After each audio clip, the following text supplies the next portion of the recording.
Very good morning to all. So நம்ம இருந்தால் மத்திய கூட்டுறவு வங்கி.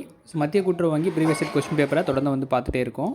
அந்த வகையில் பார்க்கும்போது இது ப்ரீவியஸ் இயர் கொஸ்டின் பேப்பரில் 120 கொஷின்ஸ் வரைக்கும் நேற்று வரைக்கும் வந்து பார்த்துருந்தோம். இன்றைக்கி 121 கொஸ்டின் வந்து டிஸ்கஸ் பண்ணலாம்.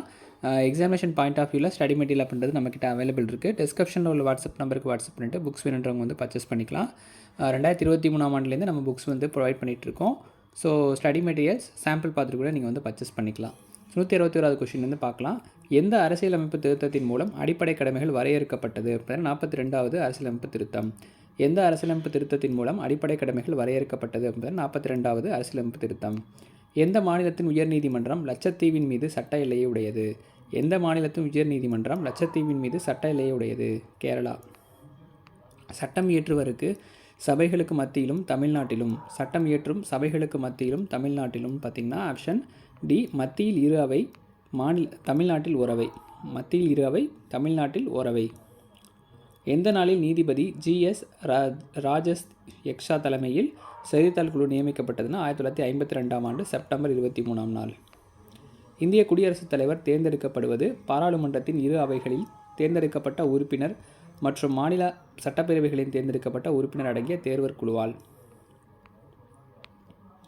அரசியல் அறிவியலின் தந்தை வந்து அரிஸ்டாட்டில். அரசியல் அறிவியலின் தந்தை வந்து அரிஸ்டாட்டில். கட்டளை பேராணை என்பது செயல்படுத்தும் ஏவல் ஆணை. கட்டளை பேராணை என்பது செயல்படுத்தும் ஏவல் ஆணை. திட்டக்குழு என்பது அரசியல் சட்டத்திற்கு அப்பாற்பட்ட அமைப்பு. திட்டக்குழு என்பது அரசியல் அமைப்பிற்கு அப்பாற்பட்ட அமைப்பு. ஆப்ஷன் 4. பஞ்சாயத்து அரசு முறை இந்தியாவில் தோன்றிய ஆண்டு 1959. பஞ்சாயத்து அரசு முறை இந்தியாவில் தோன்றிய ஆண்டு 1959. பாராளுமன்ற இரு கூட்டத்தொடர்களுக்கிடையே அனுமதிக்கப்பட்ட அதிகபட்ச இடைவெளி காலம் 6 மாதங்கள். பாராளுமன்ற இரு கூட்டத்தொடர்களுக்கிடையே அனுமதிக்கப்பட்ட அதிகபட்ச இடைவெளி காலம் 6 மாதங்கள். இந்த பொது தமிழும் இருக்குது, பார்த்துடலாம். மூல திராவிட மொழியோடு நெருங்கிய தொடர்புடைய மொழி. மூல திராவிட மொழியோடு நெருங்கிய தொடர்புடைய மொழி தமிழ். தொல்காப்பியத்தின் வழிநூல் என போற்றப்படுவது நன்னூல். தொல்காப்பியத்தின் வழிநூல் என போற்றப்படுவது நன்னூல். என்றுமுல தென் தமிழ் என்று போற்றியவர். என்றுமுல தென் தமிழ் என்று போற்றியவர் கம்பர். ஔஷதம் என்னும் வடமொழி சொல்லுக்கு நிகரான தமிழ் சொல் மருந்து. ஔஷதம் என்னும் வடமொழி சொல்லுக்கு நிகரான தமிழ் சொல் மருந்து. முதற் சங்கம் நிறுவப்பட்ட இடம் கடல் கொண்ட மதுரை. முதற் சங்கம் நிறுவப்பட்ட இடம் கடல் கொண்ட மதுரை. தொகை நூல்களுள் முதலில் தொகுக்கப்பெற்ற நூல் குறுந்தொகை. தொகை நூல்களுள் முதலில் தொகுக்கப்பட்ட நூல் வந்து குறுந்தொகை. 10 பாடல்களை கொண்டு ஒரு தொகுப்பாக அமைந்த 8 தொகை நூல் ஐங்குறுநூறு. 10 பாடல்களை ஒரு தொகுப்பாக அமைந்த 8 தொகை நூல் வந்து ஐங்குறுநூறு. 17 கீழ்கணக்கு நூல்களுள் அகநூல்களின் எண்ணிக்கை 6. 17 கீழ்கணக்கு நூல்களுள் அகநூல்களின் எண்ணிக்கை 6. கனிமேதவியார் எந்த சமயத்தை சார்ந்தவர் பார்த்தீங்கன்னா சமண சமயத்தை சார்ந்தவர். கனிமேதவியார் சமண சமயத்தை சார்ந்தவர். திருக்குறள் அமைந்த பாவகை குறள் வெண்பா. திருக்குறளில் அமைந்த பாவகை குறள் வெண்பா. சிலப்பதிகாரம் எத்தனை காதைகளை கொண்டது? 30 காதைகளை கொண்டது. சீவக சிந்தாமணியில் இடம்பெற்றுள்ள இலம்பகங்களின் எண்ணிக்கை 13. சீவக சிந்தாமணியில் இடம்பெற்றுள்ள இலம்பகங்களின் எண்ணிக்கை 13. இலக்கியத்தில் இருந்துதான் இலக்கணம் தோன்றியது என்று கூறியவர் அகத்தியர். இலக்கியத்தில் இருந்துதான் இலக்கணம் தோன்றியது என்று கூறியவர் அகத்தியர். ஆவணி புரட்டாசி ஆகிய மாதங்கள் எந்த காலத்தை குறிக்கும்? கார்காலம். ஆவணி புரட்டாசி ஆகிய மாதங்கள் எந்த காலத்தை குறிக்கும்? கார்காலம். வடநூல் கடலை நிலை கண்டுணர்ந்த உரையாசிரியர் யார்? சேனாவரையர். சேனாவரையர் அப்படின்றவர் வடநூல் கடலை நிலை கண்டுணர்ந்து உரையாசிரியர். மங்களம் என்ப மனைமாட்சி என்று கூறியவர். மங்களம் என்ப மனைமாட்சி என்று கூறியவர் திருவள்ளுவர். திருக்குறளுக்கு உரை எழுதியவர்கள் முதன்மையானவர் தருமர். திருக்குறளுக்கு உரை எழுதியவர் முதன்மையானவர் தருமர். திரிகடுகம் ஆசிரியர் யார்? நல்லாதனார். திரிகடுகம் ஆசிரியர் வந்து நல்லாதனார். இவற்றுள் இலக்கிய வழக்கு பழமொழி எது? கற்றலின் கேட்டலே நன்று. இவற்றுள் இலக்கிய வழக்கு பழமொழி வந்து பார்த்தீங்கன்னா கற்றலின் கேட்டலே நன்று. அறம் செய்ய விரும்பு என்பது ஆத்திச்சூடி. அறம் செய்ய விரும்பு என்பது ஆத்திச்சூடி. நிறுவனத்திற்கு வெளியே அங்கீகரிக்கப்பட்ட பயனர்களுக்கு நீட்டிக்கப்பட்ட ஒரு தனியாரகம் ஒரு டேஸ் என அழைக்கப்படுகிறது. எக்ஸ்ட்ரா வலை. A private internet that is extended to authorized users outside the company is called extranet. Days கணினி மேல் மற்றும் நடுத்தர நிர்வாகத்திற்கு காட்சிகளை பயன்படுத்த எளிதான தகவல்களை வழங்குகிறது. நிர்வாக கணினி. ஸோ நிர்வாக கணினி மேல் மற்றும் நடுத்தர நிர்வாகத்திற்கு காட்சிகளை பயன்படுத்த எளிதான தகவல்களை வழங்குகிறது. புதிய உற்பத்தி தொழில் வசதிகளை எங்கு கண்டுபிடிப்பது என்பதை தீர்மானிப்பது ஒரு உற்பத்தி மற்றும் உற்பத்தி தகவல் அமைப்பின் ஒரு எடுத்துக்காட்டு.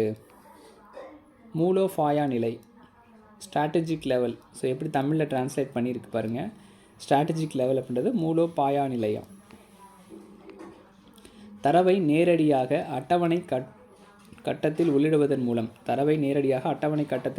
மூலம் புதிய அட்டவணையை உருவாக்க எந்த விருப்பம் நம்மை அனுமதிக்கிறது? தரவுத்தாள் பார்வை, டேட்டா ஷீட் வியூ. அட்டவணை வடிவமைப்பில் காட்சியில் புலப்பெயர்கள் மற்றும் பண்புகள் பேனல்கள் மாற குறுக்கு வழி விசை என்ன? F6 key. எந்த புல வகை புகைப்படங்களை சேமிக்க முடியும்? OLE பொருள்ன்ற வகை புகைப்படங்களை சேமிக்க முடியும். ஒரு துறையில் 2 பத்தி அல்லது விரிவான விளக்கத்தை சேமிக்க திட்டமிட்டால் எந்த தரவு வகையை நாம் பயன்படுத்த வேண்டும்? மெமோ. பின்வரும் தரவு பொருள் எது தரவு வைத்திருக்கிறது? அட்டவணைகள்.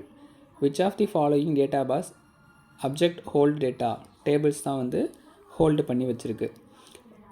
இந்த கருவியை கிளிக் செய்வதன் மூலம் உரையை தட்டச்சு செய்வதற்கும் சிறப்பிப்பதற்கும் சுட்டிக்காட்டி ஒரு செருகும் புள்ளியாக மாறுகிறது. சுட்டிக்காட்டி கருவி.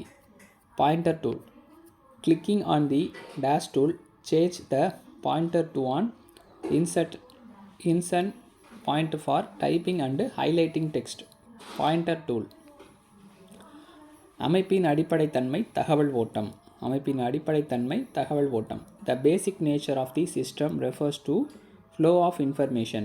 ஸோ 200 கேள்விகள் கிட்டத்தட்ட மத்திய கூட்டுறவு வங்கி 2020ஆம் ஆண்டு நடந்த தேர்வுகளில் பார்த்திங்கன்னா 200 கேள்விகள் கொடுத்துருக்காங்க. இது முழுவதுமே இப்போ எப்படி 1 மந்தில் எக்ஸாமினேஷன் கால்ஃபர் ஆகி எல்லோரும் ப்ரிப்பேர் பண்ணிகிட்ருக்கோமோ அதே மாதிரி ஒரு சுச்சுவேஷனில் தான் எக்ஸாமினேஷன் கண்டக்ட் பண்ணியிருந்தாங்க 2019-20. ஸோ அதே பேஸ் பண்ணி தான் நம்ம இந்த இயரும் இந்த மாதிரியான கேள்விகள் நமக்கு கொடுக்கலாம். ஸோ இந்த மாதிரி எக்ஸ்பெக்ட் பண்ணுறோம் அப்படின்றத ரிவைவ் பண்ணணுன்னு தான் உங்களுக்கு previous set question TRB question பேப்பராக இருக்கட்டும், மத்திய கூட்டுறவு கொஷின் பேப்பராக இருக்கட்டும், நம்ம ஒரு வியூ பார்த்துட்டோம். ஸோ ஸ்டார்டிங்லேயே ஒரு ப்ரீவியஸ் செட் கொஷின்ஸ் கொடுத்துட்டோம் அப்படின்னா என்ன மாதிரியான கேள்விகள் கேட்டிருக்காங்க. ஸோ அது ஒரு அனாலிசிஸ் வரும்போது நம்ம தேடி அடுத்தடுத்த கொஷின்ஸ் லென்த் டெவலப் ஆகும். ஸோ அதனால தான் ஃபஸ்ட் ஆஃப் ஆல் நம்ம எந்த ரெக்ரூட்மெண்ட்டை வந்தாலும் ப்ரீவியஸ் செட் கொஷின்ஸை ஃபஸ்ட்டு பார்த்துருவோம். எல்லோரும் லாஸ்ட்டாக தான் பார்ப்பாங்க. நம்ம ஃபஸ்ட்டே அதை ரிவ்யூ கொடுத்துட்டு அதற்கு பிறகு சப்ஜெக்ட் நோட்ஸாக ஸோ இதெல்லாம் இம்பார்ட்டன்ட் டாப்பிக்காக இருக்கோ அதெல்லாம் வீடியோஸாக பார்க்க போகிறோம். அதனால் ஃபஸ்ட் ஆஃப் ஆல் இந்த ப்ரீவியஸ் செட் கொஷின்ஸு மத்திய கூட்டுறவு வங்கின்னு முடிச்சிருக்கோம். அடுத்த வீடியோவில் எஸ்ஆர்பி கொஷின்ஸ் பேப்பரை மட்டும் ஃபுல்லாக பார்த்துட்டு அதுக்கு பிறகு நம்ம டெய்லி நோட்ஸாக என்னென்ன இம்பார்ட்டன்ட் பாயிண்ட் ஆஃப் வியூவில் எக்ஸாமினேஷனில் இருக்கோ அதெல்லாம் யூடியூப்லேயே கொடுக்குறோம். தொடர்ந்து ஃபாலோ பண்ணுங்கள். சேனலை சப்போர்ட் பண்ணுங்கள், சப்ஸ்கிரைப் பண்ணுங்கள். அதே மாதிரி டிஸ்கிரிப்ஷனில் வாட்ஸ்அப் நம்பருக்கு வாட்ஸ்அப் பண்ணி புக்ஸ் வேணுன்றவங்க பர்ச்சேஸ் பண்ணி எக்ஸாம் ப்ரிப்பேர் பண்ணுங்கள். தொடர்ந்து கைடன்ஸ் அப்படின்றது ஃபைனல் ஸ்டேஜ் வரைக்கும் இருக்கும். நன்றி, வணக்கம்.